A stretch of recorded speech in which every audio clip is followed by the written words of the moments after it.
What's up? I'm Robin, I make stuff, and today I'm going to be drawing and painting a house that somebody is selling, and it's sentimental to them. And so a friend of mine who's also a realtor sold this home and wants to gift this picture to her client. So I do this kind of frequently. The best way that I've found to get the drawing onto the paper is to use the DaVinci app. It's awesome. Don't waste your time trying to trace and carbon copy and all that nonsense. I used to do that. It took forever. I would literally draw the house like 3 times in a row. So not doing that anymore. We're going to use the DaVinci app. All right, let's do it. So my friend will send me the listing. Here it is, this cute little house. And so what I do is I open it up and I grab this main photo here. And I'm just going to do a screen capture of it. There it is. And then I'm going to open up my DaVinci app. So while I'm downloading that, I want to measure 5x7, but I'm not just going to measure 5x7 because I want to have enough room to tape off my paper and enough for it to go into a frame. So we're going to do about a 1/2 inch on each side, 8 inches by 6 inches. I'm using Arches 140-pound paper. Arches is really important. No matter what you're doing, you want to have nice paper. Otherwise, your work might end up in the garbage. Okay, cool. So I've got that line in there. Now I like this rough edge. Even though it's going to go in a frame, I want to keep with that. So I'm just going to fold it versus like cutting it. And I'll fold it and crease it back and forth a few times. All right, then I'm just going to tear that along my fold. I save these pieces because they make great like gift cards, like to go onto a gift that I can just watercolor something really quick. So I save these scraps. Don't throw them away. They're good for all sorts of stuff. You never know. You might want to just have a practice sheet. Now what we're going to do is we're going to tape it to the board.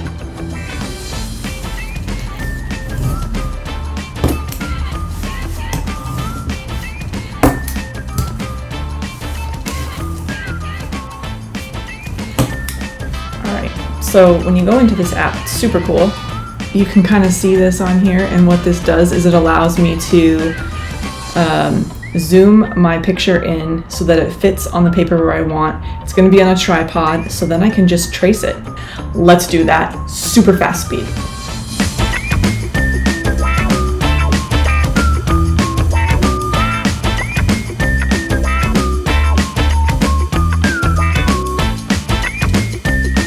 Drew it on there really quick. What I'm going to do now is go back with pen and ink and put those lines in, let them dry, and then we'll start to watercolor. So let's do that. You kind of have to let stuff dry or get on with your life. I'm going to outline all of these pencil lines that I put in there. I think that's really important to do that first, let that ink dry, and then go back and paint it with watercolor. I have found that if I do watercolor first, there's something about the way the paper changes with the water hitting it, but then the pen tends to bleed more. So I've got this pen, it's a Pilot pen, and it's 3.8 millimeter. This pen's pretty cool, and you can refill it with your India ink here. India ink is great for this. It typically is waterproof to a certain extent. It's not going to bleed when I paint over it. This pen, now you can see it's got this flat tip here, but I can also turn it on its edge to get a nice straight line.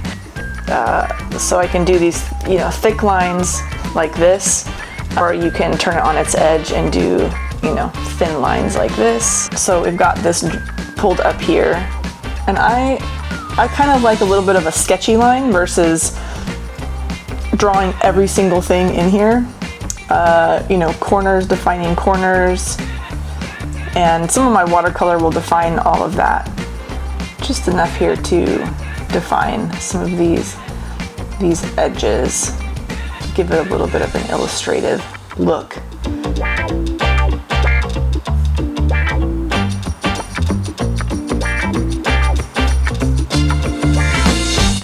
gonna wait for this to dry just a little bit. I can actually just use my hair dryer, and then we will actually paint it. So I've got my butcher tray here. These are great for being able to just mix a ton of color, and it's got some colors in here that I think I can use for this painting, so I'm just gonna roll with it. I've got my paintbrush holders here, but these are my round brushes. I got my flat brushes over here, kind of separated into two separate things. It looks like I've got some grays and some greens, some brown, some white, and a red door. What I'm gonna do, I typically start with whatever's in the sky and kind of work my way into layers and layers and layers of detail.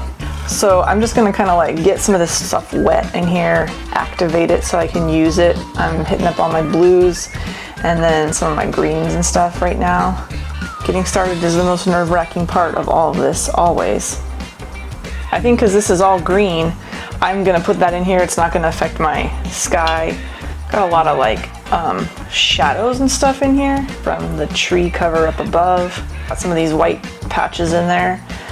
And I can always come back with some of these darker colors and kind of put the shadows and stuff in there if I want to. The house is gray, the roof is gray, everything's pretty gray. But I can see that the house is much darker, and I can actually see that we've got some like darker texture here and it's lighter there. And then we've got some of that, it's almost like vertical paneling of some sort, and then maybe some block. So we've got all these vertical panels, but right now I'm paying attention to the values. So I can see this is pretty light colored. It's darker than the white, so I'm not gonna leave it white. And then this is really dark, the chimney is really dark, but then the house underneath is even darker than the roof. So I'm gonna mix up a light gray and kind of just put it on the roof here. So we've got this color going. I'd like a more blue gray, a cooler gray. So I'm using my pencil line to finish out the line and match it up with the line that I used for the ink that I drew on there. And I might get a smaller brush actually. All right, we're gonna dry it off. I don't have time for this. Now, I don't want to like really high speed dry this because that will move my paint. I just want enough airflow to speed up the drying process, but I'm not looking to like blow it off the page or into the areas that I don't want. Use this other brush. See how that goes.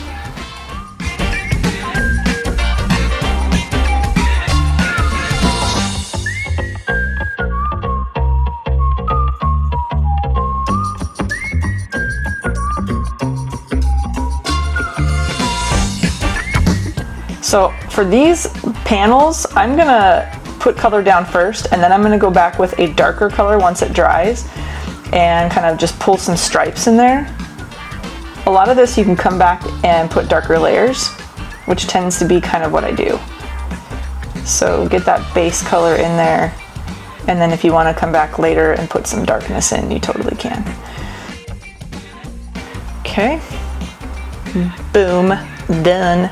With that, I'm going to come back in later and give this a little detail in that edge.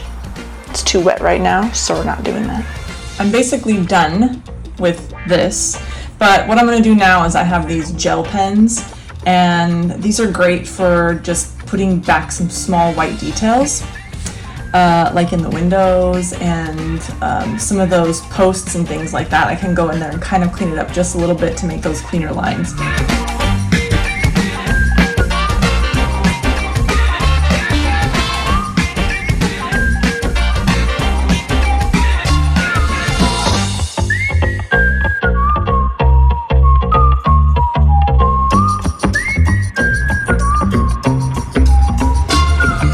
Okay, so I think that's about it. So that's all there is to it.